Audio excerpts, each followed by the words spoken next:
Sara Geronimo may inamin sa buhay mag-asawa nila ni Matteo Guidocelli. Pero bago yan, tumutok lang sa ating video at huwag kalimutan mag-subscribe sa ating channel at pindutin ang tiny bell para sa ating latest showbiz update.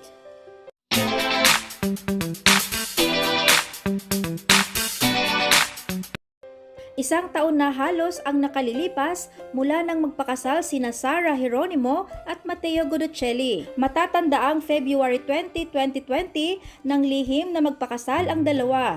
Kahit masaya umano ang buhay mag-asawa, ay matuturing pa rin ni Sara na talagang challenging din ang kanyang kalagayan ngayon. Gaya ng mga celebrity couples or mga ordinaryong mag-asawa, sina Sara Geronimo at Matteo Guidocelli ay may pinagdadaanan ding mga pagsubok sa buhay. Habang tumatagal raw ang pagsasama, ay mas lalong nakikita ang tunay na ugali nito. Ang pag-aasawa kasi ay hindi lang puro saya at tamis, kadalasan ay puro pait, lalo na kapag lalabas na ang tunay na ugali ng partner mo. Sa isang panayam ng isang artikulo, inamin ni Sara Geronimo na may pinagdadaanan silang mag-asawa. Kaya pala noong mga nakaraang buwan ay nag-post si Sara sa social media at sinabing namimiss niya ang Mommy Divine at ang Daddy Delfin nito. Pero inamin din ni Matteo na naaayos din nila ang madalas nilang pag-aaway. Inamin din nitong madalas na may mga bagay na hindi sila magkakasundo,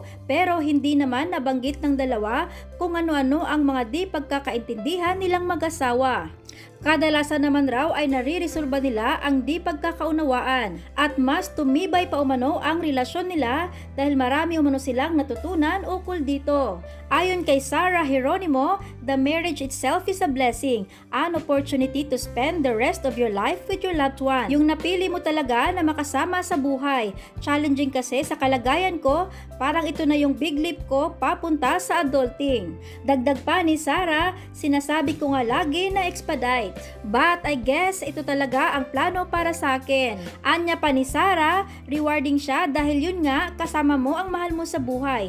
Tapos you have the freedom. At kahit mayroon umanong mga hamon sa buhay mag-asawa na kinakaharap paminsan-minsan, ay masasabi naman ng popstar royalty na masarap sa pakiramdam na magkaroon na siya ng kalayaan kasama ang kanyang asawa na si Matteo.